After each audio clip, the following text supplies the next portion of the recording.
Welcome to the Broker Growth Accelerator, where we discuss how real estate brokers can accelerate their growth by improving their agent recruiting and retention. I'm your host, Jim Turner, and today we'll discuss growth tactics with our special guest, who is a subject matter expert in the industry. Let's get started.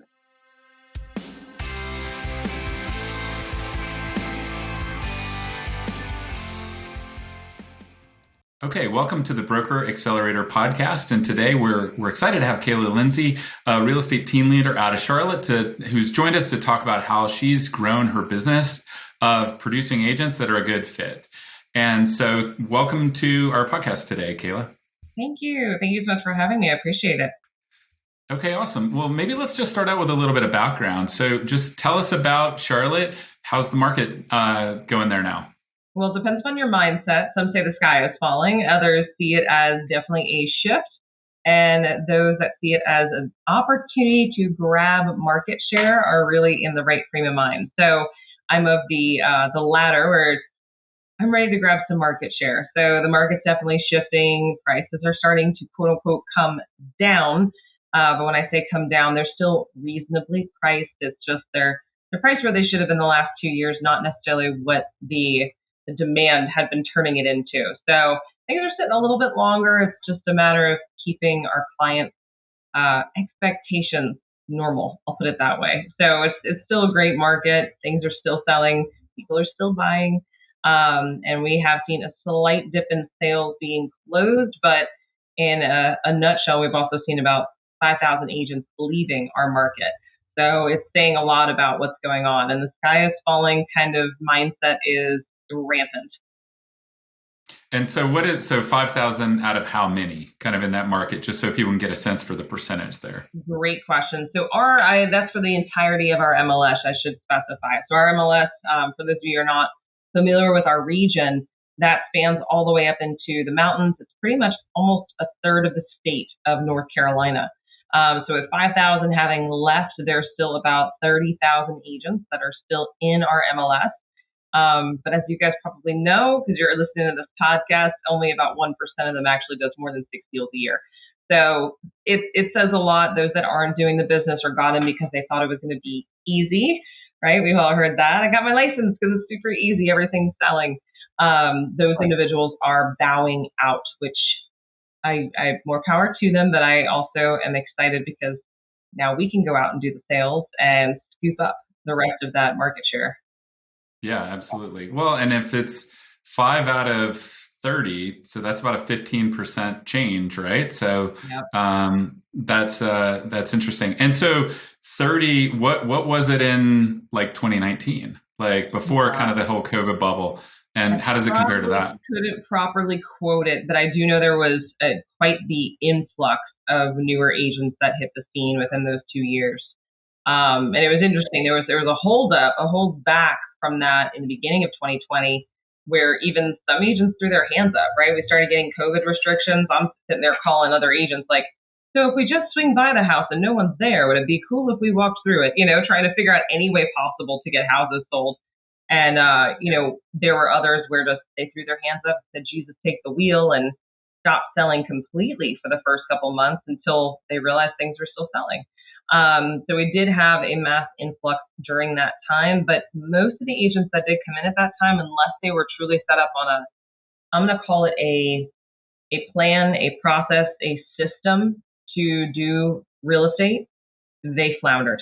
Because it wasn't just that, everybody and your mother are buying or selling, but if you don't know how to follow up, if you don't know how to create those leads, you're still going to be dead in the water. Just because you got your license, there's no announcement that goes out that says, I'm open for business, come give me the business. So many of the people that are dropping out really didn't do a whole heck of a lot in the last 2 years, but just goes to show you that's the first wave that are dropping out. There will be more to follow. Right, 100%. And so how long have you been in the business? And maybe just tell us, how did you get into kind of running your team? What was the progression there? Great question. I been in the business 7 years, and I thought it'd be a wonderful idea to launch my team in December of 2019.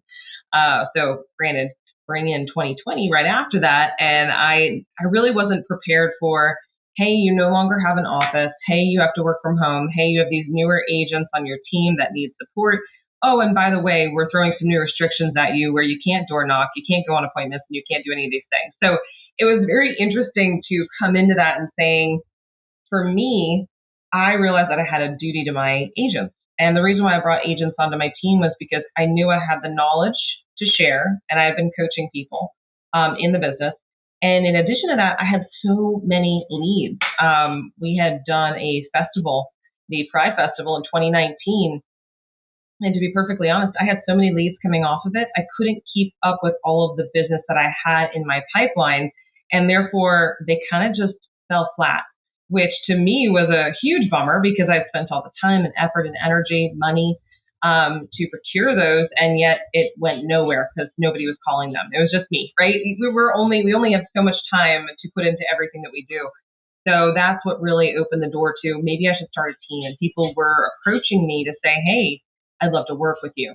So here comes 2020, which was a wonderful year. Where do you want to be in 2023? Like, what are your goals around kind of like the size of your team and growth there? Great question. So my goals coming into 2023 were, we're going to have a huge team. It's going to be freaking awesome. It's going to be, 25, 30 people by December. And we started ramping up. And what I started realizing was as we started ramping, I was still putting in a lot of effort of coaching and educating and training and, picking up the phone whenever anybody needed me. The challenge that I started running into was I realized not everybody was a good fit. And so you talked about kind of, culture fit, which is big, right? I mean, in my book, there's two things that matter, right? Everybody's got to have a number. They need to be able to hit their number, but then they need to be a culture fit. And it goes down to what your core values are. And that's going to be different for every organization. What do you feel is a culture fit, which is really kind of an indirect way of saying, what are those core values? And then how do you recruit for that? I mean, what are your thoughts around what they are, but not only that, how do you assess when you're talking to someone whether they're going to be a fit up front? Such a good question. I'm of the mind that you don't know. You don't know if they're going to be a good fit. I say that because I have had people that I have kind of questioned, like, are you? You were a school teacher, you have no history of sales, this, and this, like all the things that would normally, if you looked at a piece of paper, would count against them. And they've rocked it. And then I've had the people that I've interviewed, and they say the right things, they do the right things. So in my opinion, hire fast, fire fast. When do you know that they were a success? Or do you think it's 90 days or do you know earlier? Like at what point do you know that you made a good hire, and how do you know that?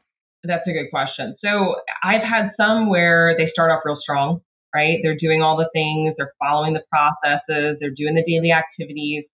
And sometime at like the 60-day mark, what usually ends up happening is where you start to see the separation from the pack, because you will meet up with them again and you'll take a look at, okay, what were the daily activities you've been doing? Where's that checklist, right? Where's that weekly checklist of hit this many people, talk to this many, send this much, do your, mock listing agreement, mock buyer agency. And you'll start to see that they haven't done the things. It's hard to teach, right? Some people, you can explain the process, but it's an inherent kind of personality thing, right? And if they're not willing to pick up the phone and call people, it's hard to kind of instill that in people. And it's hard to know within 30 days, but if they haven't called anybody in 30 days, you know that you can rule them out, but you aren't sure that they can do it consistently until the 90-day period.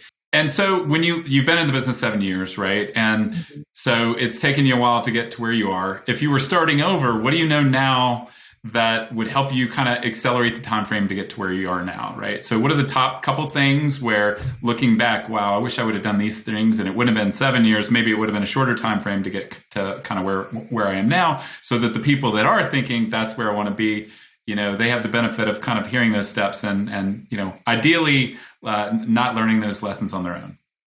So many. So I think the first thing that I would have done differently is, instead of just setting a yearly goal of this is how many houses, this is how much I want to make. That's great. And I say consistently do that. What I would also do would have been to set up a 5-year trajectory, right? Because what I would do is I'd get to the end of that year, go, okay, how'd I do?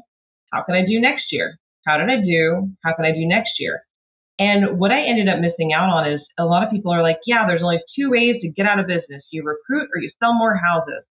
And I bought into that BS. I did. And I said, okay, I need this big team. It's the only way to get out of the rat race, right?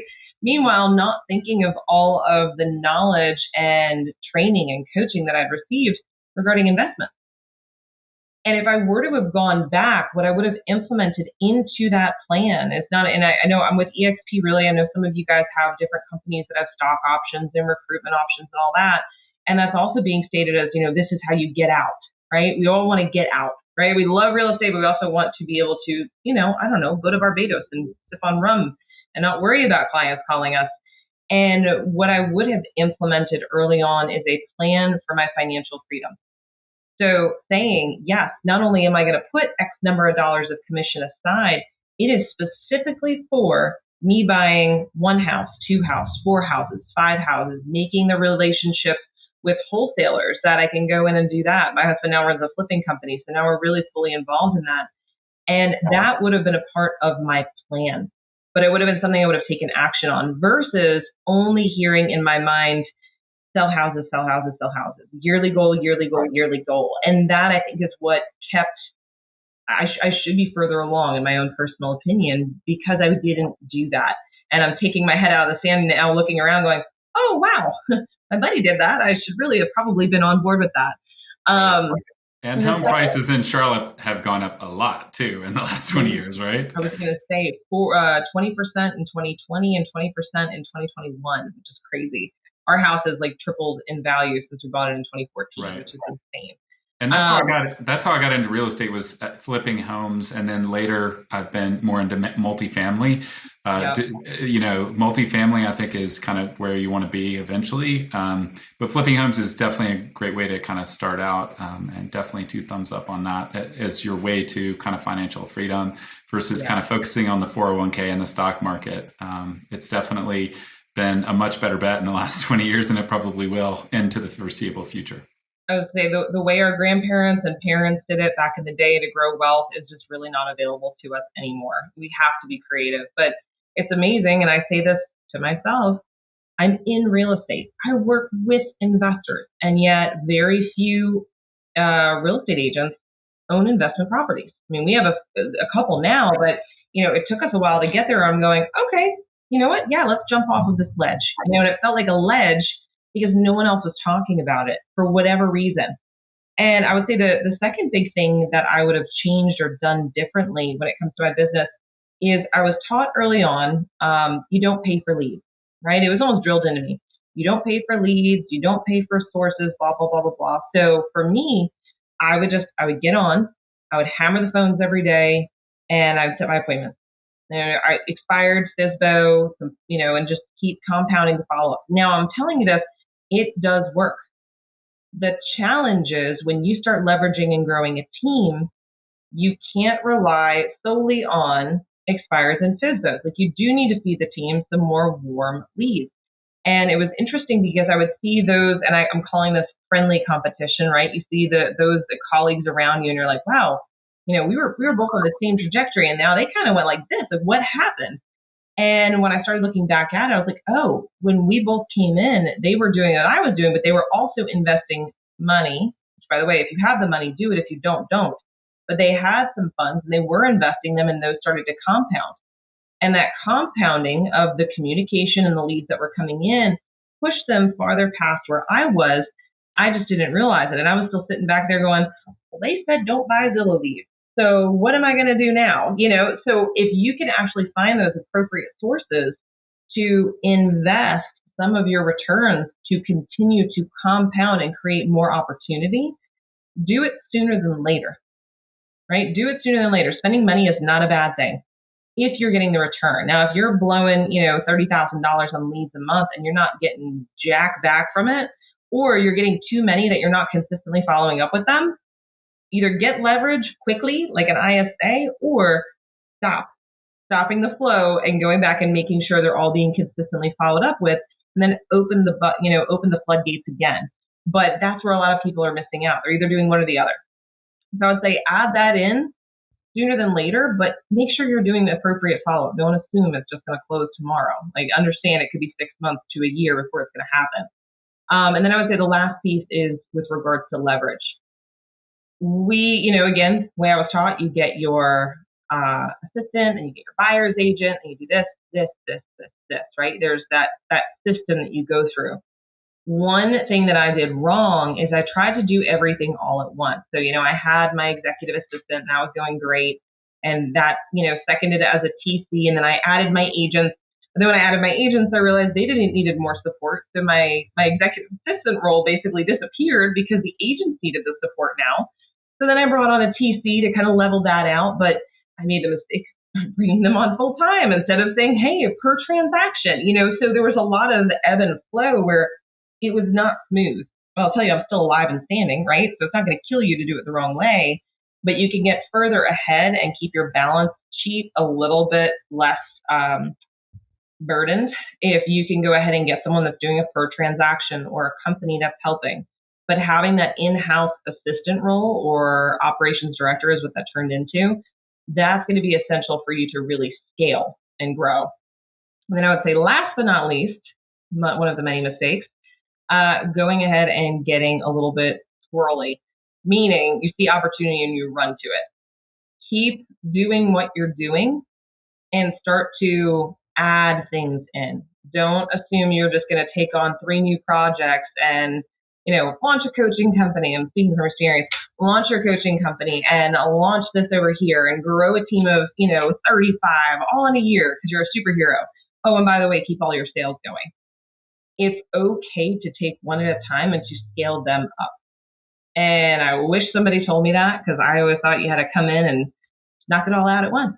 So I've made those mistakes more than once. It's okay. We all do it. But this was a huge learning year for me, not only in growing a team, but understanding certain aspects of lead flow to getting additional leverage and help. Partnering is not a bad thing. If you've got a big project outside of your sales that you want to do, it's okay to partner. It's okay to find another team. I know a lot of people are looking at Place as an option as well right now. There are so many different opportunities out there to fit anybody's needs. It could just be another agent, right? You could just partner with another agent that comes in and helps you with your lead flow, or an ISA. There's just so many things, and I think that's part of why people get a little scatterbrained of where do I go?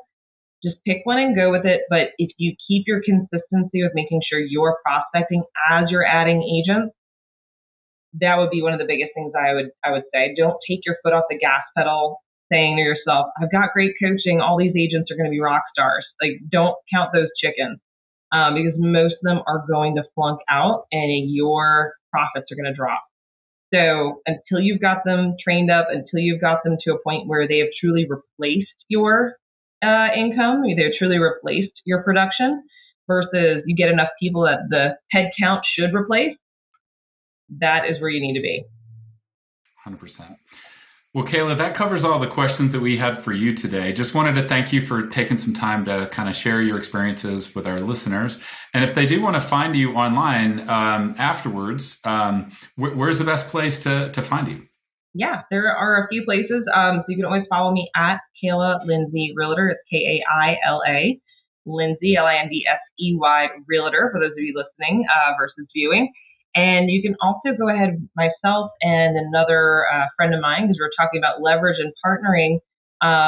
We actually have a podcast as well as a Facebook group that we've launched just to coach agents, basically taking the knowledge that we know. He is a financially free agent himself. He could literally stop selling houses and his passive income would pay for everything. But we both have our own skills and strengths, and we started Masters in Real Estate Coaching. So if you go ahead and look that up on Facebook, you can join the group or check out the website, mastersinrealestatecoaching.com, and just get a part of the conversation. It's all about sharing the knowledge in our industry and helping others succeed. Awesome. Well, thanks so much for your time today, Kaila, and thanks for everyone for listening in to the Broker Growth Accelerator. If you enjoyed our show, please add a rating for us on Apple or Spotify podcasts. And be sure to come back next time to hear more strategies that will help you grow your business. Until then, this is Jim Turner, and don't forget, you need to start putting some of these tips to work. today. Thanks for listening to the Broker Growth Accelerator podcast by Brokerkit. This episode was produced by Jared White from InPhase Media and created and hosted by Jim Turner from Brokerkit.